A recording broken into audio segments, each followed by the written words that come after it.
இன்று வாசிக்க வேண்டிய வேத பகுதி சங்கீதம் 121 அதிகாரம், அந்த அதிகாரம் முழுவதும். இன்று வாசிக்க வேண்டிய வேத பகுதி சங்கீதம் 121 அதிகாரம், இந்த அதிகாரம் முழுவதும். எனக்கு ஒத்தாசை வரும் பர்வதங்களுக்கு நேராக என் கண்களை ஏறெடுக்கிறேன். வானத்தையும் பூமியையும் உண்டாக்கின கர்த்தரிடத்திலிருந்து எனக்கு ஒத்தாசை வரும். உன் காலை தள்ளாட ஒட்டார், உன்னை காக்கிறவர் உறங்கார். இதோ இஸ்ரவேலரை காக்கிறவர் உறங்குவதுமில்லை, தூங்குவதுமில்லை. கர்த்தர் உன்னை காக்கிறவர். கர்த்தர் உன் வலது பக்கத்திலே உனக்கு நிழலாய் இருக்கிறார். பகலிலே வெயிலாயிலும் இரவிலே நிலவாயிலும் உன்னை சேதப்படுத்துவதில்லை. கர்த்தர் உன்னை எல்லா தீங்குக்கும் விலக்கி காப்பார். அவர் உன் ஆத்துமாவை காப்பார். கர்த்தர் உன் போக்கையும் உன் வரத்தையும் இது முதல் கொண்டு என்றென்றைக்கும் காப்பார். இது தேவனுடைய வசனம். கர்த்தருடைய பரிசுத்த நாமத்திற்கு ஸ்தோத்திரம். கர்த்தர் நல்லவர், அவருடைய கிருபை என்றும் உள்ளது. இன்று லென்த் நாட்கள் 2வது ஞாயிற்றுக்கிழமையாக இருக்கிறது. இன்று துவங்கி மற்ற வருகிற ஞாயிற்றுக்கிழமையில சில சங்கீத புத்தக அதிகாரத்தை நம்ம வாசித்து தியானிக்க இருக்கிறோம். ஆகவே இன்று சங்கீதம் 121 அடிப்படையில் வசனத்தை கொண்டு வர நான் ஆசைப்படுறேன். And today I just want to introduce a chorus. ஒரு chorus-ஐ நான் இன்ட்ரோடியூஸ் பண்ண ஆசைப்படுறேன். ஒருவேளை இந்த பாட்டை நீங்கள் கேட்டிருக்கலாம், பட் இதை எதற்கு பாடுகிறேன் என்று பிறகு நான் கொஞ்சம் விளக்கி சொல்ல ஆசைப்படுறேன். ஒரு அழகான ஒரு பாடல். கண்களை ஏறெடுப்பேன், என் கண்களை ஏறெடுப்பேன். கண்களை ஏறெடுப்பேன், கண்களை ஏறெடுப்பேன், கண்களை ஏறெடுப்பேன், என் கண்களை ஏறெடுப்பேன். அல்பா ஒமேகா என் தேவன் நீரே, கண்களை ஏறெடுப்பேன். அல்பா ஒமேகா என் தேவன் நீரே, கண்களை ஏறெடுப்பேன். கண்களை ஏறெடுப்பேன்,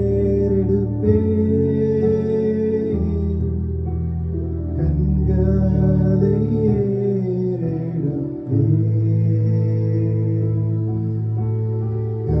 கண்களை ஏறெடுப்பேன், என் கண்களை ஏறெடுப்பேன். அல்பா ஒமேகா என் தேவன் நீரே, கண்களை ஏறெடுப்பேன். அல்பா ஒமேகா என் தேவன் நீரே, கண்களை ஏறெடுப்பேன்.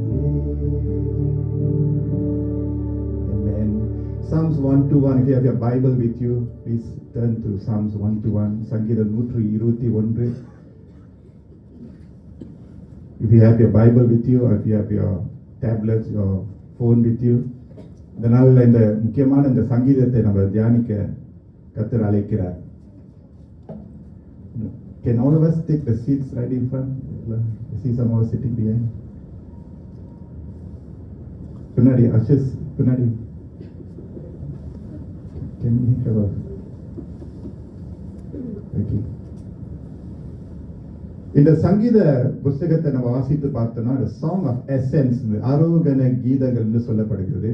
சங்கீதங்கள் 120 134 பார்க்கும்போது 15 சங்கீதங்கள், 15 Psalms. தாவீது குறிப்பாக சங்கீதம் 121 அவர் எழுதும்போது 15 ஆரோகண கீதங்களிலே இது 2வது ஆரோகண கீதமாக இருக்கிறது. It's called a Song of Ascents. இங்க பார்க்கும்போது பக்தர்கள் எருசலேமுக்கு அவர்கள் கடந்து போகிறத நம்ம பார்க்கிறோம். The worshippers in Israel, they will go up to Jerusalem. எருசலேமை அவர்கள் நோக்கி எழும்பி போகிறத நம்ம அறிகிறோம். இந்த சங்கீதமானது கடுமையான வேதனையான துன்பமான நேரத்தில் இந்த சங்கீதம் பெரும்பாலும் பயன்படுத்தப்படுகிறது. குறிப்பாக தாவீது பார்க்கும்போது இந்த சங்கீதத்தை எழுதினவர் 120வது சங்கீதத்தை வாசித்து பார்த்தோம் என்றால் தாவீது மிகவும் கஷ்டமான ஒரு பாதைக்குள்ள அவர் கடந்து போகிறத நம்ம பார்க்கிறோம். He's going through a tough time and he's surrounded by very difficult people and situation.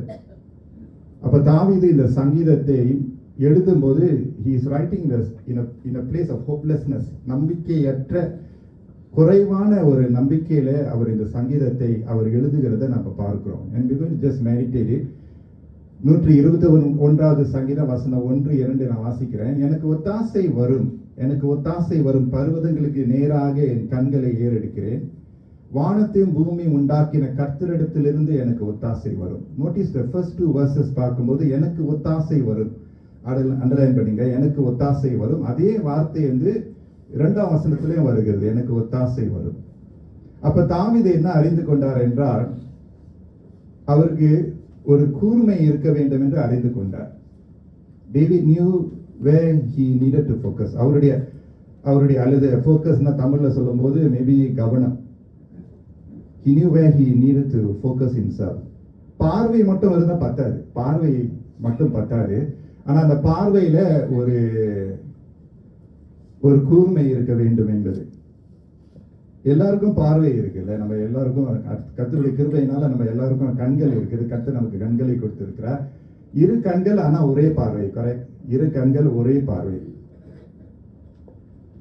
நம்ம பார்க்கிறோம், ஆனால் தெளிவாக பார்க்கிறோமா, அதுதான் கேள்வி. அப்ப தெளிவாக பார்க்க வேண்டும் என்றால் கூர்மைப்படுத்த வேண்டும். We see, but sometimes we yet see it in very blurry terms. காண்கிறோம், ஆனா நம்ம பார்வை சமயத்துல மங்கலாக இருக்கிறது, மங்கி போய் இருக்கிறது, தெளிவா இல்லை. Imagine watching TV and how many of you all have this experience? இந்த தொலைக்காட்சி நீங்க பார்க்கும்போது suddenly the screen goes blank or blurry. Maybe இப்போ உள்ள காலத்துல கொஞ்சம் குறைவா இருக்கும் அந்த மாதிரி சம்பவம். But what happens then? Something that you are seeing well, நல்லா பார்க்க முடியுது, ஆனா திடீர்னு அந்த பார்வை நம்ம பார்க்கக்கூடியது மங்கி போயிடுச்சுன்னா ரொம்ப சிரமமா இருக்கும், கஷ்டமா இருக்கும்.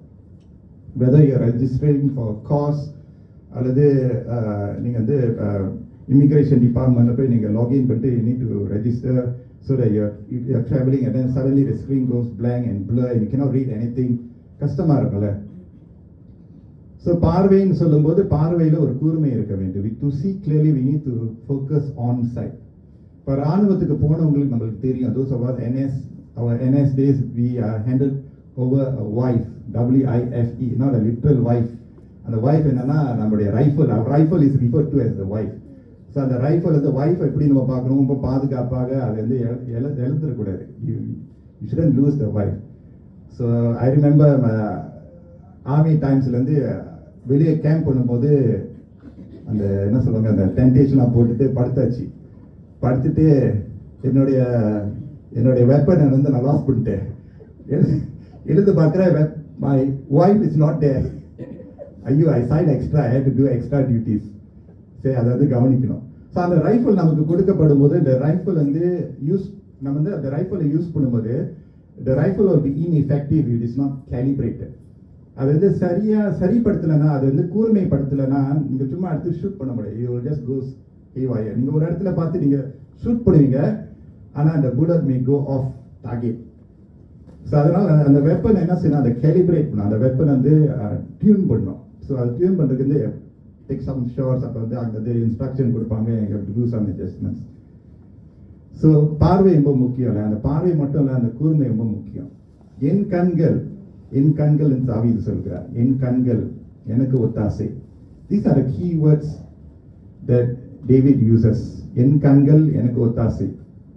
யார் இந்த கண்களை குறித்து மற்ற இடங்களில் பேசிக்கிறார் பார்க்கும்போது ஏசாயா 6:5 நம்ம பார்க்கிறோம். ஐசியா 6:5.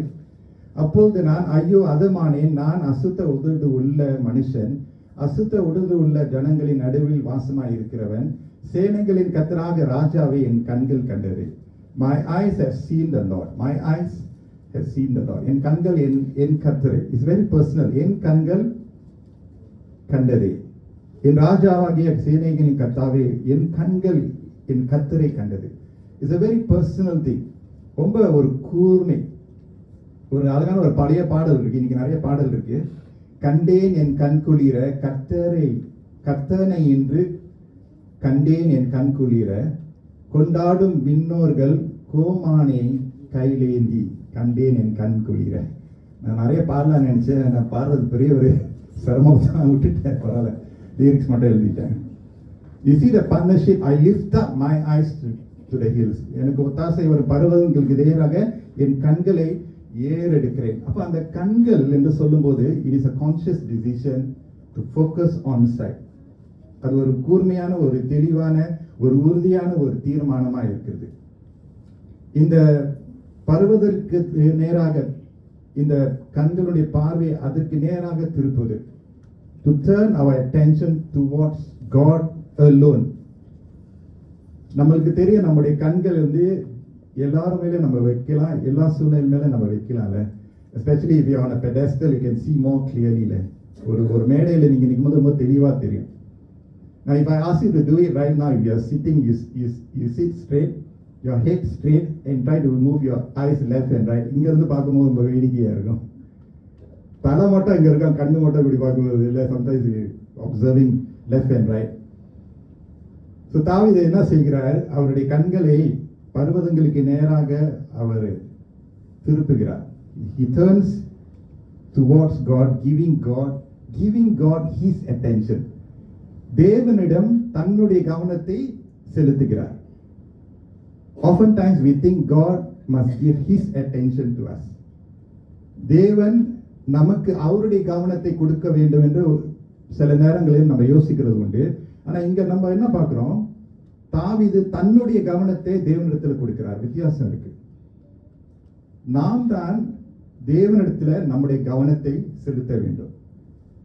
நம்முடைய கவனத்தை அவரிடத்துல நம்ம செலுத்த அழைக்கப்பட்டிருக்கிறோம். ஆமென் சொல்லுமா? It is not that God has to give his attention to us. Of course he does. அவருடைய கிருபையினால அவர் நமக்கு அவருடைய கவனத்தை கொடுக்கிறாரு. But here the psalmist decides to change his focus and saying, Lord, I want to give my attention to you. உதாரணமாக பார்க்கும்போது ஒரு உரையாடல் சொல்லும்போது, ஒரு பேச்சுன்னு சொல்லும்போது, you make an appointment with someone. அந்த அப்பாயின்மெண்ட்ல இருந்து நீங்க ஒருவரோட நீங்க உட்கார்ந்து பேசும்போது அவர்கிட்ட நீங்க பேச அவங்ககிட்ட பேச நீங்க பேச அவங்களையும் பேசும்போது முக்கியமான அந்த அட்டென்ஷனை ஈர்க்க வைக்கிறது கண்கள். Right, when you're talking to someone, you want to see the eyes. இவன் என்னை பார்த்து பேசுறதுனால இவன் அங்க இருக்கான் இல்லையான்னு, right? And for many of us, this conversation is so important, right? Why don't you look at me? Why are you looking at the left and right? நான் இவன்கிட்ட தானே பேசுறேன், என்ன பாரு, என்னை கவனி நம்ம சொல்றோம்ல. அப்ப அந்த கவனம் கிடைக்காம இருக்கும்போது கொஞ்சம் சிரமமாக இருக்கும். ஏன்னா அந்த நபர் அவருடைய நேரத்தையும் அவருடைய எல்லா விஷயத்தையும் விட்டு தன்னுடைய நேரத்தை ஒதுக்கி வைத்து கவனத்தை கொடுக்கிறாரு. அந்த பக்கத்துல இருந்து கிடைக்கலன்னா ரொம்ப சிரமமா இருக்கும். So we know that God gives us his attention, but sometimes we do not give him our attention. நம்முடைய நேரத்தை அவருக்கு நம்ம கொடுக்கிறதுக்கு சில நேரத்துல நம்ம தவறி விடுகிறோம். And the Lord wants us to not just to என்ன சொல்றது, கண்களை ஏறெடுப்பேன்னு சொல்லும்போது அந்த பார்வை எப்படிப்பட்ட ஒரு பார்வைன்னு சொன்னா, அந்த பார்வை அப்போஸ்தலர் 1:9-10-11 பார்க்கும்போது ஒரு அருமையான ஒரு வசனம் இருக்கு. There's a beautiful verse in Acts chapter 1 where Jesus is resurrected and he is taken up into heaven. அவர் பரத்திற்கு எடுத்துக்கொள்ளப்படுகிறாரு. அப்போஸ்தலர் 1:9-11 நம்ம பார்க்கிறோம். After he said this, he was taken up before their very eyes. அவைகளை அவர் சொன்ன பின்பு அவர்கள் பார்த்து கொண்டு இருக்கையில் உயர எடுத்துக்கொள்ளப்பட்டார். இவ்வளவு பெரிய ஒரு விஷயம். அவர்கள் கண்களுக்கு மறைவாக ஒரு மேகம் அவரை எடுத்துக்கொண்டது. It's a very very unique situation. அப்ப 10ஆம் வசனம் பாருங்க. They were looking intently up into the sky as he was going. They were looking intently. அதுதான் அந்த word. அவர் போகிற போது அவர்கள் வானத்தை அண்ணாந்து பார்த்து கொண்டிருக்கையில், அந்த intentionally looking at, அந்த is a very precious verse because their Messiah is taken up. ரட்சகர் அபிஷேகம் பண்ணவர் வந்து எடுத்துக்கொள்ளப்படுகிறார். அது வந்து ஒரு ரொம்ப ஒரு very precious thing. I want to say that looking up to the Lord will never be a waste. You will never be shortchanged when you turn our eyes or attention to God. நம்முடைய கண்களை ஏறெடுக்கும் போது நம்முடைய கண்களை மட்டும் அல்ல, நம்முடைய சரீரம், நம்முடைய ஆவி, ஆத்மாவும் கர்த்தருக்கு ஏறெடுக்கப்படுகிறது. அப்படின்னா it involves the whole steering of our life towards God. Not just our eyes. நம்ம கண்கள் எதை பார்க்கிறது அதுல தான் நம்ம நடையும் இருக்குல்ல. It's not just the eyes, but our whole attention to God. நம்முடைய ambitions, நம்முடைய plans, நம்முடைய desires, our everything is turned and submitted to God. அதுதான் தாவீது செய்கிறார். When he says that I lift up my eyes to the hills, he's giving God everything. எதையும் விடாம ஆண்டவரிடத்துல எல்லாமே அவர் கொடுக்கிறார். And notice he asked the question and he answers the question. எனக்கு ஒத்தாசை வரும் பர்வதங்களுக்கு நேராக என் கண்களை ஏறெடுக்கிறேன். Where does my help come from? My help comes from the Lord. He asked the question, he answers the question. உறுதியாக அவர் இருக்கிறதை நம்ம பார்க்கிறோம். Looking up to the Lord will not be a waste. It will not be a waste. We all need help. நம்ம எல்லாருக்கும் உதவி தேவை. நம்மளாம் helpless people. We need help. New testament லாங்குவேஜ்ல பார்க்கும்போது இந்த உதவி நமக்கு வந்து பரிசுத்த ஆவியானவர் மூலமாக வருகிறது. John 15:26-27 பார்க்கும்போது John 15:26 பிதாவினிடத்திலிருந்து நான் உங்களுக்கு அனுப்ப போகிறவரும் பிதாவினிடத்திலிருந்து புறப்படுகிறவருமாகிய சத்திய ஆவியான தேற்றரவாளன் வரும்போது அவர் என்னை குறித்து சாட்சி கொடுப்பார். நீங்களும் ஆதி முதல் என்னுடனே கூட இருந்தபடியால் எனக்கு சாட்சிகளாய் இருப்பீர்கள். பிதாவானவர் அனுப்பப்படுகிற தேற்றரவாளர். In the New Testament, this helper is the Holy Spirit, பரிசுத்த ஆவியானவர். நம்மள கண்களை ஏறெடுத்து ஆண்டவரை நோக்கி பார்க்கும்போது பரிசுத்த ஆவியானவர் உடனடியாக சடுதியாக வந்து நமக்கு உதவி செய்வார். ஆண்டவரே உதவி செய்யுங்கன்னு சொல்லும்போது ஆண்டவர் நம்மளை திக்கட்டவராக விட மாட்டார். கண்டிப்பாக வந்து உதவி செய்வார். When we call unto the Lord, He will answer us. He will never leave us as orphans. தனித்து விடவே மாட்டார். Sometimes we can't express in big prayers, but Lord, ஆண்டவரே உதவி செய்யுங்க, ஆண்டவரே உதவி செய்யுங்க, Lord have mercy ன்னு சொல்லும்போது அந்த ஜெபத்தையும் கூட கர்த்தர் கேட்டு பதில் அளிப்பார். So the first two verses. The next two verses, Psalms 1:1 பார்க்கும்போது உன் காலை தள்ளாத ஒட்டார் உன்னை காக்கிறவர், அது மட்டும் அண்டர்லைன் பண்ணிங்க. உன்னை காக்கிறவர், அந்த வார்த்தை திரும்ப திரும்ப வரும். உன் காலை தள்ளாத ஒட்டார் உன்னை காக்கிறவர் உறங்கார். இதோ இஸ்ரவேலை காக்கிறவர் உறங்குவதும் இல்லை தூங்குகிறதும் இல்லை. From the eyes he goes to the foot. கண்கள் எதை பார்க்கிறதோ அதுதான் காலும் போய் சேரும். கண்களை சரிப்படுத்திட்டோம்னா எதை பார்க்கிறோம், யாரை பார்க்கிறோம், எதற்காக பார்க்கிறோம் நம்ம சரிப்படுத்திட்டோம்னா அந்த காலம் அப்படிதான் போகும். கண்ணு போற இடத்துல தான் காலம் போகணும்ல. அதான் பார்வை ரொம்ப முக்கியம். பார்வையை நம்ம வந்து கூர்மைப்படுத்திட்டோம்னா, கர்த்தரை மட்டும் நம்ம பார்க்க ஆரம்பிச்சிட்டோம்னா நடையும் சரியாயிரும். ஆமென் சொல்லுவோமா? கர்த்தரை பார்க்கிற கண்டுட்டோம்னா அதுக்கு மேல வேற இன்பமும் இல்லை, வேற நல்லதும் இல்லை, அதுக்கு மேல அது ஞானமும் இல்லைன்னு நம்ம நினைச்சிட்டோம்னா அந்த பார்வையை சரிப்படுத்துது. கர்த்தர் அந்த கால்களையும் ஆண்டவர் சரிப்படுத்திடுவாரு. ஹல்லேலூயா. இட்ஸ் ஆல் கனெக்டட்ல. The foot follows. கர்த்தர் நம்ம வந்து அணிகிற எல்லா shoes, we all have our different shoe brands, Nike, Adidas, New Balance. The best footwear is the Lord's footwear. எல்லா கால் அணிகளை விட கர்த்தருக்கு கொடுக்கிற கால் அணி வந்து ரொம்ப சிறப்பானது. இந்த கால் அணி எப்படி தெரியுமா? Anti slip. அப்படிப்பட்ட ஒரு ஃபுட்வேர் இருக்கா தெரியல. ஆன்டி ஸ்லிப் இருக்கலாம், வயதவர்களுக்கு இருக்கலாம். ரைட், ஆன்டி ஸ்லிப் மேட் இருக்கு, ஆன்டி ஸ்லிப் ஃப்ளோரிங் இருக்குல்ல, இருக்கு, கண்டிப்பா இருக்கு. ஸோ ஷூஸ் பார்த்தீங்கன்னா you need to keep on வாட்சிங் யுவர் சோல். ரைட், அது தேஞ்சு போயிடுச்சுன்னா அதே போட்டுட்டு இருக்க முடியாது. ஜஸ்ட் லைக் டயர் தேஞ்சு போச்சுன்னா வழுக்கிறோம், சறுக்கி விழுந்துருவோம். கர்த்தர் நம்மோடு இருக்கும்போது நம்ம சறுக்கி விழுவது குறையும். விழுந்தாலும் எழுந்து நின்றுரும். ஆமென். But what does this say? உன் காலை தள்ளாத ஒட்டார்னு சொல்லும்போது when he says he will not let your foot slip means it is possible that we do slip in our life journey. Slip பண்ணுவோம் கண்டிப்பா. ஆனா விழுந்து நாசமா போயிட மாட்டோம். கர்த்தர் சமீபமா இருப்பார். என்ன காண்பிக்கிறதுனா the Lord is committed to us. நம்ம வாழ்க்கையில நம்ம சரிந்து விழுவதை அவர் பார்க்கிறதுக்கு ஆசை இல்லை. சரிந்து விழுவதற்கு பார்க்க கர்த்தருக்கு ஆசை இல்லை. God doesn't like to see his children slide and fall for whatever reasons. He wants us to succeed. எரேமியா 29:11 பார்க்கிறோம், God's plan for us is to prosper and not to harm us. நம்மளை சேதப்படுத்தாதபடி நம்ம நல்லா இருக்கணும்னு ஆண்டவர் விருப்பப்படுறாரு. ஏமே நம்ம விழுந்து போனோம், நாசப்படுத்தணும், எரிந்து போனோம், மங்கி போனோம், அழிந்து போனோம்னு கர்த்தருடைய சித்தமே இல்லை. அது பிசாசானவனுடைய சித்தம், மனுஷனுடைய சித்தம் அப்படி இருக்கலாம். ஆனா ஆண்டவர் அப்படி பார்க்க மாட்டார். That is why the Lord, he will not let your foot slip. அவர் தான் நம்மளை பார்த்துக் கொள்வார். அதான் வேதத்துல இங்க நம்ம பார்க்கிறோம், உன் காலை தள்ளாது விட்டா உன்னை காக்கிறவர் உறங்கார். இதோ இஸ்ரவேலை காக்கிறவர் உறங்குவதும் இல்லை, தூங்குகிறதும் இல்லை. இதுக்கும் விளக்கம் இருக்கு. So from eyes to the foot, கால்கள்,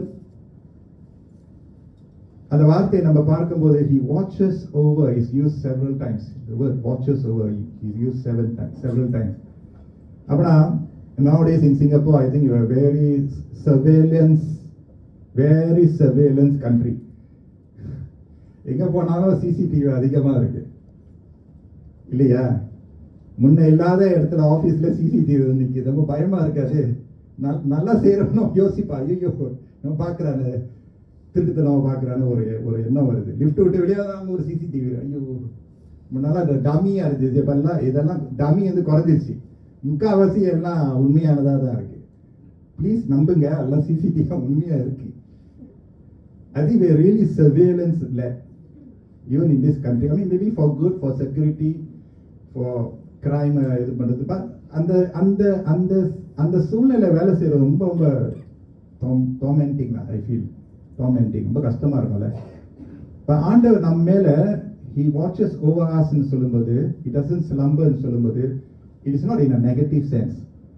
என்ன காமிக்குதுன்னா he does not lose passion and conviction over us.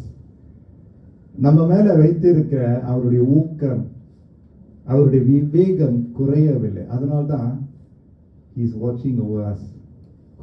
குறையாதது. அது மட்டும் இல்ல, நம்ம மேல மட்டும் அவர் பார்க்கல. வேதம் என்ன சொல்லுது?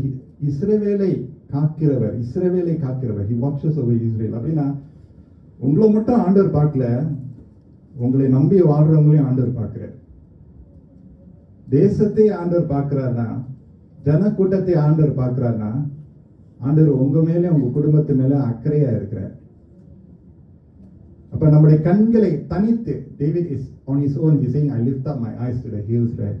When he lifts up his eyes to the hills, he is also representing the whole lot of people. They are looking up to him as a king. Imagine if you are a father, a husband or mother, or a single parent. நீங்க கர்த்தரை நோக்கி நீங்க பார்க்கும்போது உங்களை நம்பி இருக்கிறவங்க ஆசீர்வதிக்கப்படுவாங்க. ஆமென். Abraham ஒரு மனுஷன் ஆண்டவரை பின் சென்றதுனால வானத்தினுடைய நட்சத்திரத்தை போல அவரை ஆண்டவர் அப்படியே ஆசீர்வதித்தார். ஒரு மனுஷனுடைய கீழ்ப்படிதல் மூலமாக ஒரு சந்ததியே உருவாக்கப்படுகிறது. நன்மை வந்து ஒரு மனுஷனுடைய கீழ்ப்படியாமையினால ஒரு சந்ததியை அழிந்து போகிறதுக்கு ரொம்ப நேரம் எடுக்காது. So David make the right decision, and his right decision will bless his household. Hallelujah சொல்லுங்க. நமக்கு எவ்வளவு படிப்பறிவு, தாளந்துகள், கிருபைகள், வரங்கள் அதெல்லாம் இருக்கட்டும், அழகு, மேன்மை, உத்தியோகம் அதெல்லாம் இருக்கலாம். ஆனா கர்த்தரை தேடாம இருந்துட்டோம்னா நமக்கும் நம்மை நம்பி இருக்கிறவங்களுக்கும் வர வேண்டிய ஆசீர்வாதம் வந்து தடையாயிரும். So the lifting up of one person's eyes, your set of eyes lifted up to the Lord, your body, your soul, spirit lifted up to the Lord. Your mother will be blessed, your father will be blessed, husband, wife, children, பேரப்பிள்ளைகள், குடும்பங்கள், சபை, ஊழியங்கள், வேலையிடம் எல்லாம் ஆசீர்வாதமா இருக்கும். இந்த தேவன் எப்படிப்பட்டவர்? உறங்குவதும் இல்லை, தூங்குகிறதும் இல்லை. God doesn't need an alarm clock. He doesn't need another set of batteries to recharge himself. And he's not surprised when something happens. God cannot be surprised because he knows. எல்லாம் அறிந்தவரா இருக்கிறதுனால there's nothing that is away from his vision. அவருக்கு மேலாய் ஒன்றுமே இல்லை. அதனால்தான் அவரை நம்பி வருவது தான் மேன்மையா இருக்கிறது. We can trust in him.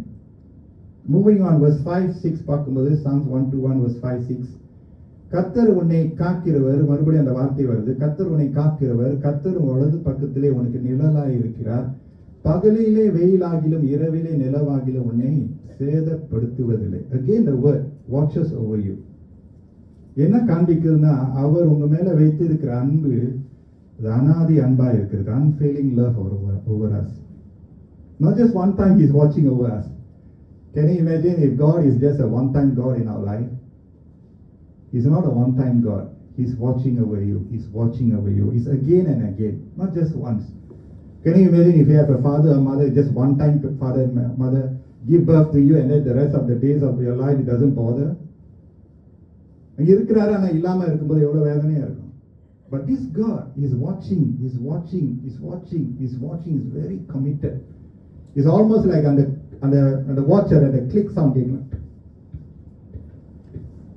அந்த அளவுக்கு ஆண்டவர் நம்முடைய இருதயத்துக்கு போடு அவர் இணைந்து இருக்க ஆசைப்படுகிறார். அந்த அளவுக்கு நம்மோடு நெருங்கி வர ஆண்டவர் ஆசைப்படுகிறார். அவர் தூரமா இல்லாதபடி அவர் எப்படி இருக்கிறார்? அவர் பக்கமாய் வருகிறார்.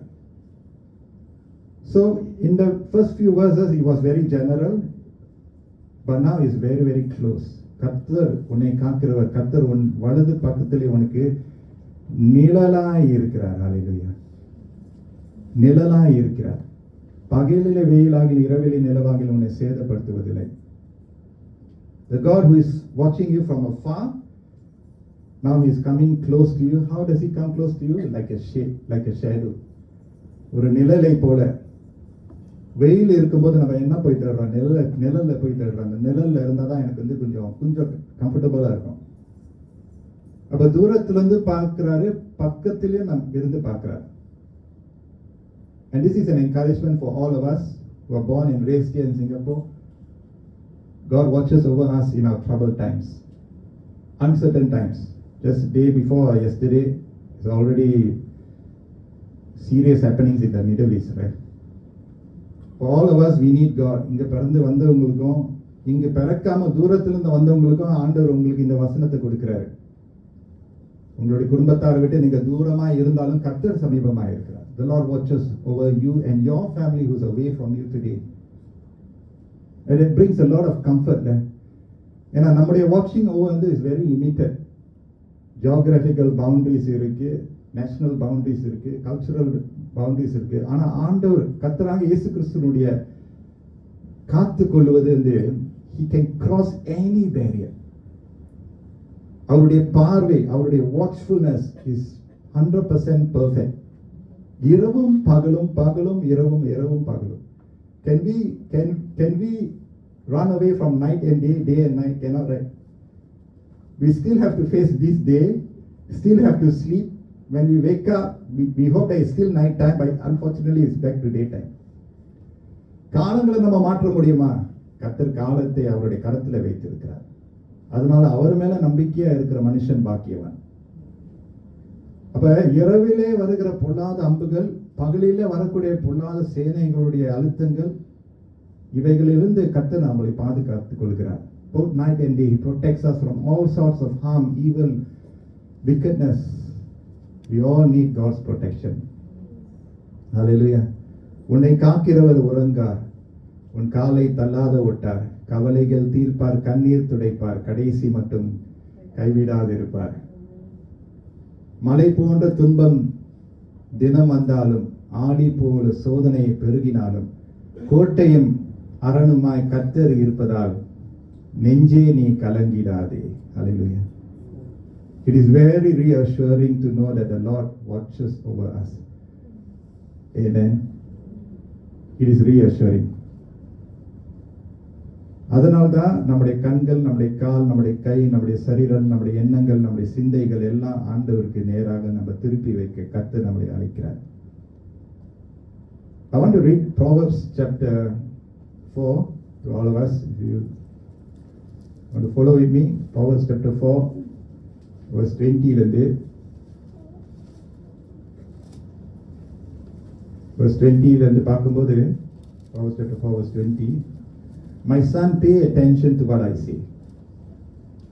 This is a book of wisdom, treasure, gem. Listen closely to my words. Do not let them out of your sight. Keep them within your heart, for they are life to those who find them and health to a man's whole body. Above all else, guard your heart, for it is a wellspring of life. Put away perversity from your mouth. Keep corrupt talk far from your lips. இந்த 25 வசனத்தை பார்த்தீங்கன்னா, let your eyes look straight ahead. Fix your gaze directly before you. So பார்வை எவ்வளவு முக்கியம் பார்த்தீங்களா? உன் கண்கள் நேராய் நோக்க கடவுது, நேராய் நோக்க கடவுது. உன் கண்ணிமைகள் உனக்கு முன்னே செவ்வையாய் பார்க்க கடவுது. Your gaze, your eyes look straight. Look where the Lord wants you to look. திடனாய் உறுதியாக ஃபோக்கஸ்டா இருக்கிறது நல்லது என்று சாலமன் சொல்றார். And verse 26, make level paths for your feet and take only ways that are firm. Make a decision to take that right path. Right? Do not swerve to the right or to the left. Keep your foot from evil.